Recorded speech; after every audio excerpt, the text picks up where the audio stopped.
Good morning, students. We have seen last lecture what is meant by monopolistic competition, features of monopolistic competitions, and other things. Today, we are going to learn one of the types of market structure that is duopoly. द्वियाधिकार असं आपण त्याला मराठीमध्ये म्हणतो. आतापर्यंत आपण बाजार म्हणजे काय, बाजाराचं वर्गीकरण आणि त्यात विशेषतः स्पर्धेनुसार जे बाजाराचे प्रकार पडतात त्यात पूर्ण स्पर्धा आणि अपूर्ण स्पर्धेमध्ये मग मक्तेदारी युक्त स्पर्धा आणि आज आपण त्याच्या पुढचा प्रकार द्वियाधिकार किंवा विक्रेताधिकार याची चर्चा आजच्या या तासामध्ये आपण करणार आहोत. याच्यामध्ये आपण पुढील भाग कव्हर करणार आहोत. यामध्ये मिनिंग ऑफ ड्युओपोली याची व्याख्या आपण बघणार आहोत. या बाजाराची वैशिष्ट्ये की ज्यामुळे या बाजाराचं स्वरूप आपल्या लक्षामध्ये येईल आणि द्वियाधिकाराचे प्रकार टाइप्स ऑफ ड्युओपोली, त्याचप्रमाणे मॉडेल त्याच्यामध्ये जे काही प्रतिमान आहेत, जे काही कंडिशन्स आणि जे काही वैशिष्ट्य बाजारामध्ये उत्पादन आणि किंमत कसं ठरवतं, किंमत सेट केली जाते का उत्पादन सेट केलं जातं, यावर काही प्रतिमानं आहेत ती याच्यामध्ये आपण त्याचा उल्लेख करणार आहोत. प्रतिमान पूर्णपणे यामध्ये कव्हर केलं जाणार नाही. कोणकोणती प्रतिमानं आहेत याचा उल्लेख याच्या आपल्या विश्लेषणामध्ये येईल. त्याचप्रमाणे ॲडव्हान्टेजेस जे आहे ड्युओपोलीची आणि डिसॲडव्हान्टेजेस तोटे जे आहे त्याची सुद्धा चर्चा आपण याच्यामध्ये करणार आहोत. तर चला सुरुवात करूया. विक्रेताधिकार या शब्दामध्येच या बाजारात किती विक्रेते आहेत हे आपल्या लक्षात येतं. ड्युओपोली तुम्हाला मी सांगितलं की मोनोपॉली एक विक्रेता, ड्युओपोली दोन विक्रेते. इंग्लिशमध्ये डिओ म्हणजे दोन आणि पॉलिन POLY झाले, पण POLIN असं आपण त्याला म्हणतो. पोलिन म्हणजे विक्रेता. हे ड्युओपोली त्याचा मिनिंग हा एक ग्रीक वर्ड आहे. दोन शब्दापासून डिओ प्लस पॉली बरोबर ड्युओपोली. आणि लक्षात घ्यायचं आपल्याला की अल्प विक्रेताधिकाराचं हे एक विशेष रूप आहे. कारण अल्प विक्रेताधिकार बाजारपेठेची जेव्हा आपण चर्चा करतो तेव्हा द्वियाधिकाऱ्यासह आपल्याला पुढे जाता येत नाही. It is a basic form of oligopoly market. म्हणजेच दोन विक्रेत्याची ही बाजारपेठ आहे. दोन उत्पादक, दोन उद्योग संस्था किंवा दोन विक्रेते अशा प्रकारचं हे द्वियाधिकार, यालाच दोन विक्रेत्याचा अल्पाधिकार असं आपण म्हणू शकतो. अल्पझिंधिकार किंवा अल्प विक्रेताधिकार, अल्पाधिकार. आणि याचं वैशिष्ट्य काय? दोनच विक्रेते उत्पादन करतात, दोन विक्रेते विक्री करतात, त्यामध्ये बाजारातला वाटा वाटून घेतात. एक प्रकारचे दोघांची मोनोपॉली. आणि याच्यामध्ये सगळ्यात महत्वाचं जर आपण बघितलं तर दोन प्रकार आपल्याला दिसतात. कधी कधी या दोन उद्योग संस्था संगनमत करतात, तर कधी कधी संगनमत न करता सुद्धा त्या काम करतात. आणि म्हणून या बाजारपेठेमध्ये आपल्याला कधी स्पर्धा आढळून येते तर कधी संगनमत आढळून येतं. आणि म्हणून दोनच विक्रेत्याच्या स्थितीत असेल किंवा दोन विक्रेते स्थिती असेल तेव्हा द्वियाधिकार बाजारपेठ असं म्हटलं जातं. आणि ही बाजारपेठ आधी म्हटल्याप्रमाणे अल्प विक्रेतेकार बाजारपेठेचा एक सरळ प्रकार किंवा एक सरळ रूप आहे. फारसा फरक या दोन बाजारपेठेत नसला तरी इथे दोन विक्रेते आहेत आणि त्याच्यानंतर तिसऱ्या विक्रेत्यानं प्रवेश जर बाजारपेठेमध्ये केला तर आपल्याला अल्प विक्रेताधिकार बाजारपेठेला सुरुवात झाल्याचं दिसून येतं. वैशिष्ट्यामध्ये फारसा फरक नाही, दोन्ही बाजाराचे प्रश्न सारखे आहेत. आणि म्हणून ही जी बाजारपेठ आहे अर्थशास्त्रामध्ये ड्युओपॉली याची पहिल्यांदा चर्चा किंवा ही संकल्पना फ्रेंच इकॉनॉमिस्ट ऑगस्टिन कुर्नो, इथे कुर्ने झालाय परंतु आपण त्याला कुर्नो असं म्हणूया किंवा त्याचं तसं शास्त्रज्ञाचं नाव आहे, यांनी या संकल्पनेचं स्पष्टीकरण दिलेलं आहे. लक्षात आलं असेल की एकसारख्या वस्तू किंवा वेगवेगळ्या वस्तू उत्पादित करणाऱ्या दोन उद्योग संस्था यामध्ये कधी संगनमत असतं तर कधी स्पर्धा असते, किंवा एका उद्योग संस्थेच्या निर्णयाचा दुसऱ्या उद्योग संस्थेवर परिणाम होत असतो. आणि अशा प्रकारची जी बाजारपेठ आपल्याला आढळून येते त्याला म्हणायचं आहे द्विआधिकार. हिची वैशिष्ट्ये पाहिल्यानंतर या बाजारपेठेची आपल्याला बऱ्याचशा गोष्टी या स्पष्ट होतील. परंतु व्याख्या बघत असताना, अर्थ बघत असताना अशी बाजाराची स्थिती की जिथे एखाद्या वस्तूचे किंवा सेवेचे उत्पादन दोन उद्योग संस्थेकडे असते आणि या दोन उद्योग संस्था संपूर्ण बाजारावर नियंत्रण ठेवतात. आणि हा जो बाजारपेठेचा प्रकार आहे हा आता सांगितल्याप्रमाणे अल्प विक्रेताधिकार बाजारपेठेचे एक विशेष रूप आहे, ज्याला ऑलिगोपॉली आपण असं म्हणतो. त्यामुळे सरळ व्याख्या आहे की ज्या बाजारात फक्त दोनच विक्रेते किंवा दोन उत्पादक असतात आणि त्यांच्या निर्णयाचा एकमेकावर परिणाम होतो त्या बाजाराला द्विआधिकार बाजार असं म्हणतात. प्राध्यापक कोहेन आणि सिएट यांनी अशी व्याख्या केली आहे की it is a special type of oligopoly market where is only two sellers. जिथे दोन विक्रेते आहेत आणि द्विविक्रेताधिकार हे बाजारपेठेचं एक विशेष रूप आहे असं व्याख्या त्यांनी त्यामध्ये घेतलेली आहे. थोडक्यामध्ये जर आपण बघितलं तर दोन विक्रेते एकमेकाच्या निर्णयाचा एकमेकावर होणारा परिणाम म्हणजे परस्परावलंबन आणि अल्प विक्रेताधिकार बाजारपेठेचं स्पेशल रूप आणि दोन उद्योग संस्था या बाबी आपल्याला या बाजारपेठेमध्ये दिसून येतात. उत्पादन कोणत्या वस्तूचं करतात तर जवळपास एकसारख्या वस्तूचं उत्पादन करतात आणि विक्री करतात. आता उत्पादन किती करायचं आणि किंमत किती ठेवायची बाबतीत ते स्वतंत्र निर्णय घेतात. परंतु इथेच महत्वाचं आहे की समजा बाजारामध्ये दोन उद्योग संस्था ए आणि बी, तर ए उद्योग संस्थेनं किंमत किंवा उत्पादनाच्या बाबतीत जो काही निर्णय घेतला असेल त्या निर्णयाचा परिणाम हा बी उद्योग संस्थेच्या उत्पादनावर, किमतीवर होतो. म्हणजे एका उद्योग संस्थेची स्ट्रॅटेजी असेल त्या स्ट्रॅटेजीचा परिणाम हा दुसऱ्या उद्योग संस्थेच्या नफ्यावरती होतो असं थोडक्यात आपण म्हणू शकतो. पण जनरली दोनच उत्पादक असल्याने ते आपसात तीव्र स्पर्धा करण्याऐवजी काय करतात की बाजारातला वाटा वाटून घेतात आणि किमतीबाबत संगनमेत करतात. तुम्हाला यामध्ये पेप्सी आणि कोको कोलाचं उदाहरण देता येईल किंवा एरोप्लेन आणि एअरबसचं उदाहरण देता येईल. या अनेक उदाहरणं याच्यामध्ये दिसतात. थोडक्यामध्ये काय, आपापल्या विभागामध्ये मक्तेदार आहे. टाटा आणि अशोक लेलँड या दोन कंपन्या सुरुवातीला ज्या आहेत हेवी व्हेकलसाठी, यांचं उदाहरण इथं देता येईल. विशेषतः न्यू इकॉनॉमिक पॉलिसीच्या अगोदर भारतामध्ये मारुती सुझुकी या कंपनीचा वाटा जास्त होता, त्यासोबत टाटा असेल या कंपनीचा कमी वाटा होता असं आपल्याला दिसतंय. नंतर कंपन्या आल्या, परंतु ही काही ड्युओपॉलीची उदाहरणं आपल्याला याच्यामध्ये देता येईल. म्हणजे जवळजवळ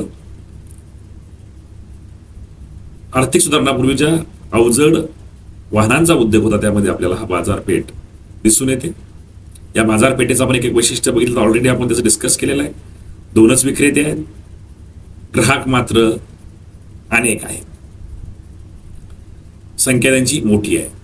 बघा आतापर्यंत आपण जे बघितलं पूर्ण स्पर्धेत असंख्य ग्राहक, असंख्य विक्रेत्याच्या बाबतीत बोललो आपण तर मोनोपॉलीमध्ये त्याची विरुद्ध टोकाची स्थिती, एकच विक्रेता, मक्तेदारी तो स्पर्धेमध्ये मक्तेदारीपेक्षा अधिक आणि पूर्ण स्पर्धेपेक्षा कमी विक्रेते, आणि त्यानंतर ड्युओपॉलीमध्ये मात्र दोनच विक्रेते. ग्राहकांची संख्या मात्र सर्व बाजारपेठेमध्ये मोठ्या प्रमाणावर आपल्याला दिसून येते. या बाजारपेठेचं सगळ्यात महत्वाचं वैशिष्ट्य जर काय असेल तर ते आहे इंटरडिपेंडन्स, परस्परावलंबित्व.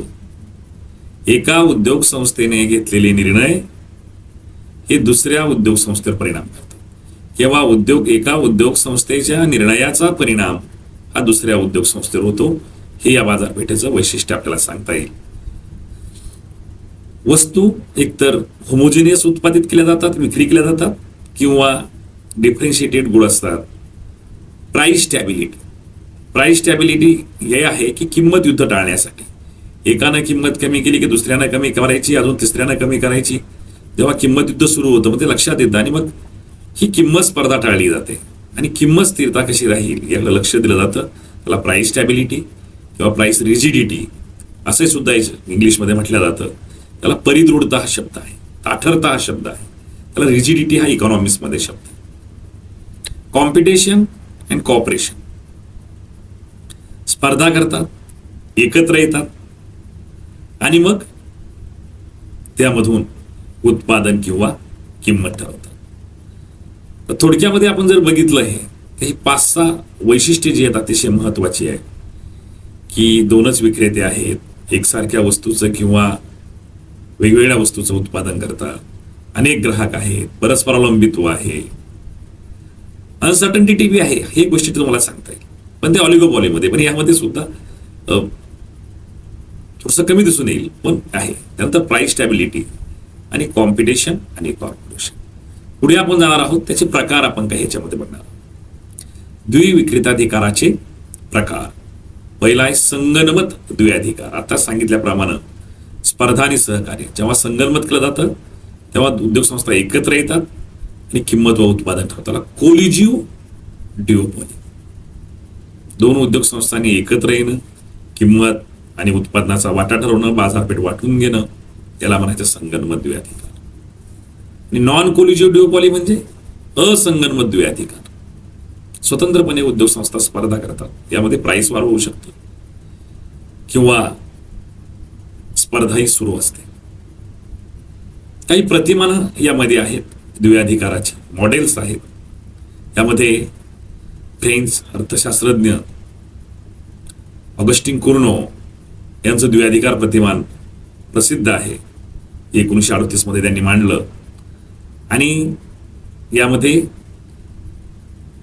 प्रत्येक उद्योग संस्था, 2 उद्योग संस्था असतात आणि दुसरी उद्योग संस्था ही आपलं उत्पादन बदलत नाही, स्थिर ठेवते असं गृहीत धरून, असं ॲझ्युम करून उद्योग संस्था आपलं उत्पादन ठरवते आणि मग यामध्ये सुरुवातीला स्पर्धा असते परंतु नंतर ते एकत्र येऊन असं उत्पादन ठरवतात आणि बाजारपेठेच्या 2/3 एवढं उत्पादन त्याच्यामध्ये केलं जातं आणि 1/3 राखीव ठेवलं जातं आणि ते वाटा वाटून घेतात, नफा त्या ठिकाणी वाटून घेतात. तर हे या ड्युओपॉली मॉडेलमध्ये कुर्नोच्या स्पष्ट केलेलं आहे. आणि दुसऱ्या उद्योग संस्थेचं उत्पादन स्थिर आहे असं गृहीत धरून हे मॉडेल या ठिकाणी विश्लेषित करण्यात आले. नुसता इथं उल्लेख केला, या मॉडेलवर स्पेशल लेक्चर आपल्याला घेता येईल आणि मॅथमॅटिकली आणि आकृतीच्या सहाय्यानं सुद्धा ते आपल्याला स्पष्ट करता येतं by the figure and mathematical presentation. दुसरं मॉडेल आहे द्विअधिकारामध्ये बर्टेनचं मॉडेल आहे. हे मॉडेल जोसेफ बर्टन यांनी मांडलं आणि त्यांनी ठरवलं की किंमत ठरवून स्पर्धा केली जाते. इथे उत्पादन आहे वरच्या याच्यामध्ये, ते बर्टेनच्या मॉडेलमध्ये उत्पादन जनरली बदलत नाही पण किंमत ही बदलत असते आणि स्पर्धा केली जाते. एजवर्थ मॉडेल आहे, फ्रान्सिस एशॉर्डो एजवर्थ यांनी मांडलं आणि मर्यादित उत्पादन क्षमता आणि किंमत स्पर्धा यावर हे मॉडेल आपल्याला आधारित आहे. बॉक्स डायग्राम आहे, याच्यामध्ये सुद्धा आपल्याला उद्योग संस्था कसं उत्पादन आणि किंमती संदर्भात निर्णय घेतात हे स्पष्ट केलेलं आहे. आणि स्टेकलबर्ग नावाचं मॉडेल आहे. यामध्ये one firm is act as a leader of market. म्हणजे एक उद्योग संस्था बाजारातील लीडर म्हणून काम करते आणि another firm is it's follower असं ॲझ्युम केलं जातं आणि हे स्टेकलबर्ग मॉडेल मध्ये हे विश्लेषित गेलेलं आहे. हे कशा पद्धतीनं उत्पादन आणि किंमत निश्चित होतं. वेगवेगळ्या स्थिती प्रत्येक मॉडेलमध्ये आहेत आणि त्याची चर्चा या अर्थशास्त्रज्ञांनी या द्विअधिकारी बाजारपेठेमध्ये उद्योग संस्था कसं काम करतात, उत्पादन आणि किमती संदर्भामध्ये कसा निर्णय घेतात हे स्पष्ट या बाजारपेठेमध्ये यांनी केलेलं आहे. नंतर आपण बघणार आहोत की किंमत आणि उत्पादनाचं निश्चितीकरण. आताच मी तुम्हाला सांगितलं की की कसं होतं, तर एकमेकाच्या निर्णयाचा विचार करून किंमत व उत्पादन ठरवलं जातं. रिॲक्शन कर जिथं एकमेकाला छेदतात त्या छेदनबिंदूवर इक्विलिब्रियम पॉईंट आपल्याला मिळतो आणि तिथे किंमत आणि उत्पादन निश्चित होतो. त्यालाच आपण म्हणतो इक्विलिब्रियम ऑफ फर्म. आणि सगळ्या उद्योग संस्था जेव्हा असं एका पॉईंटवर उत्पादन करतात तेव्हा इक्विलिब्रियम ऑफ इंडस्ट्री आपण म्हणू शकतो. पूर्ण स्पर्धेच्या बाजारामध्ये आपल्याला दिसतं. बऱ्याच ठिकाणी उद्योग आणि उद्योग संस्था वेगळ्या असतात. पूर्ण स्पर्धाच्या बाजारपेठ सोडून इतर ठिकाणी हे आपल्या लक्षात घेणं गरजेचं आहे. थोडक्यामध्ये जर आपण बघितलं तर काही फायदे या बाजारपेठेचे आहेत की टेक्नॉलॉजिकल प्रोग्रेसला मोटिवेशन मिळतं, आपल्या उत्पादन खर्चामध्ये सेव्हिंग होते, बचत होते आणि क्वालिटेटिव्ह प्रोडक्शन होतं. ही फायदे आपल्याला 2-3 या ठिकाणी सांगता येईल.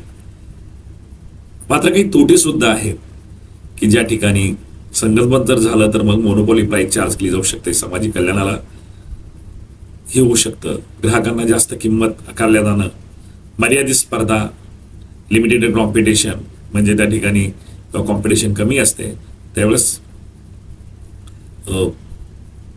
हस्तक्षेप वाढतो उद्योग संस्थेचा आणि किंमत वाढली जाते. बाजारावर नियंत्रण ठेवलं जातं, मोनोपॉली सिच्युएशन या ठिकाणी येण्याची शक्यता असते. म्हणून हा जो प्रकार आहे द्वियाधिकार, की दोनच विक्रेते एकमेकाच्या निर्णयाचा किंवा स्ट्रॅटेजीचा परिणाम म्हणजे परस्पर अवलंबन, एकसारख्या वस्तू किंवा कधी विभिन्न वस्तू पण जनरल एकसारख्या वस्तूची विक्री केली जाते. आणि या बाजारपेठेमध्ये संगनमत आणि बिगर संगनमत हे दोन्ही प्रकार आढळतात. आणि परस्पर अवलंबन हे महत्वाचं बेसिक फीचर्स या बाजारपेठेत आपल्याला सांगता येईल. अशा प्रकारची बाजारपेठ ही अर्थशास्त्रामध्ये आहे. तर दोनच उद्योग संस्था आहे. काही महत्वाची उदाहरणं किंवा काही जर एअरबस तुम्हाला यामध्ये सांगता येईल, एझोनॉन एरोप्लेन सांगता येईल, पेप्सी आणि थम्सअप सांगता येईल, टाटा आणि अशोक लेलँड सांगता येईल. अशी बरीचशी उदाहरणं सिमेंट सेक्टरमध्ये तुम्हाला देता येतील. तर अवजड उद्योगामध्ये आपल्याला या द्विअधिकार बाजारपेठेच्या उद्योगांची स्थिती, उद्योग संस्थेची स्थिती किंवा बाजारपेठेची स्थिती ही दिसून येते. तर मला वाटतं आपण आज या लेक्चरमध्ये द्विअधिकार बाजार म्हणजे काय, त्याची वैशिष्ट्य, त्याचे प्रकार, त्यातील प्रतिमानं आणि त्याचबरोबर त्यांचे फायदे तोटे या सगळ्या गोष्टींचं थोडक्यामध्ये एक इंट्रोडक्शन केलेलं आहे. मला वाटतं हे निश्चित याचा अभ्यास तुम्ही डीपमध्ये अजून करणार आणि परीक्षेसाठी यातला कुठलाही प्रश्न आला, ही नुसती इंट्रोडक्शन आहे, परंतु यामध्ये तुम्हाला वेगवेगळे मॉडेल्स आपण पुढे अभ्यासणार आहोत किंवा तुम्हाला ते सेल्फ स्टडी करायचं आहे. तर निश्चित तुम्ही त्याची तयार कराल अशी आशा या ठिकाणी व्यक्त करतो आणि थांबतो. Let us stop now here. We will meet in last lecture. आपण या